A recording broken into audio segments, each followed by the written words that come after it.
Kisah-kisah Asmaul Husna.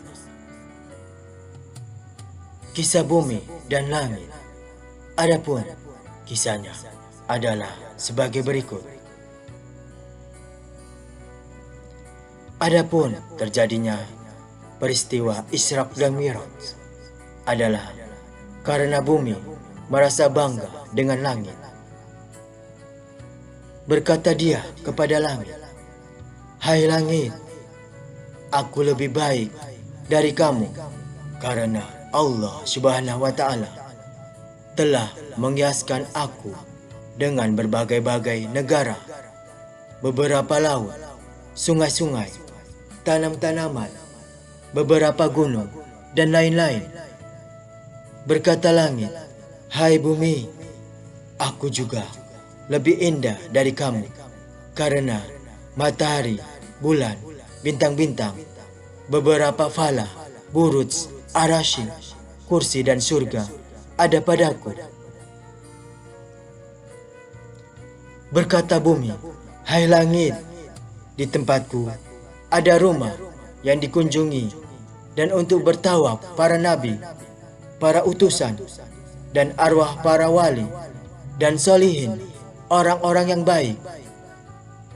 Bumi berkata lagi, "Hai langit, sesungguhnya pemimpin para nabi dan utusan, bahkan sebagai penutup para nabi dan kekasih Allah seru sekalian alam, seutama-utamanya segala yang wujud serta kepadanya penghormatan yang paling sempurna itu tinggal di tempatku, dan dia menjalankan syariatnya juga di tempatku."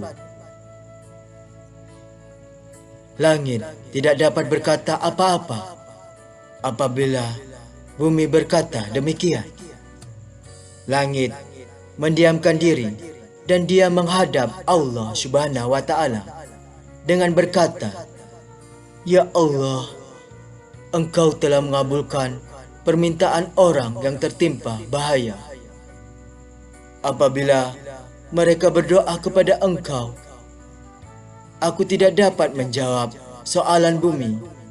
Oleh itu, aku minta kepadamu, ya Allah, supaya Muhammad Engkau dinaikkan kepadaku langit, sehingga aku menjadi mulia dengan kebagusannya dan berbangga." Lalu Allah Subhanahu wa Ta'ala mengabulkan permintaan langit.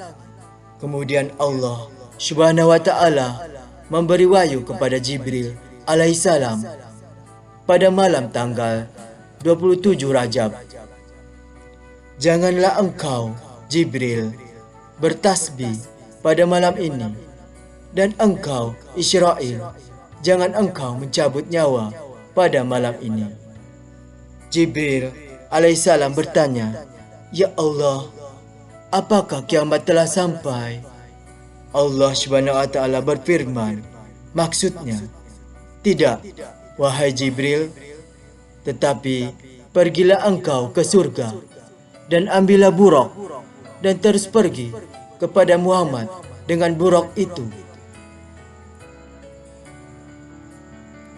Kemudian Jibril alaihissalam pun pergi dan dia melihat 40.000 buraq sedang bersenang-senang di taman surga, dan di wajah masing-masing terdapat nama Muhammad. Di antara 40.000 buraq itu, Jibril alaihissalam terpandang pada seekor buraq yang sedang menangis. Bercucuran air matanya, Jibril alaihissalam menghampiri buraq itu lalu bertanya, "Mengapa engkau menangis, ya buraq?" Berkata buraq, "Ya Jibril, sesungguhnya aku telah mendengar nama Muhammad sejak 40 tahun. Maka pemilik nama itu telah tertanam dalam hatiku, dan aku sesudah itu menjadi rindu kepadanya, dan aku tidak mau makan dan minum lagi. Aku laksana dibakar oleh api kerinduan." Berkata Jibril alaihissalam. Aku akan menyampaikan engkau kepada orang yang engkau rindukan itu. Kemudian Jibril alaihissalam memakaikan pelana dan kekang kepada buruk itu dan membawanya kepada Nabi Muhammad sallallahu alaihi wasallam. Buruk yang diceritakan inilah yang membawa Rasulullah sallallahu alaihi wasallam dalam perjalanan Isyraq dan Mi'raj. Demikianlah kisah bumi dan langit. Semoga bermanfaat bagi kita semua untuk di dunia dan di akhirat.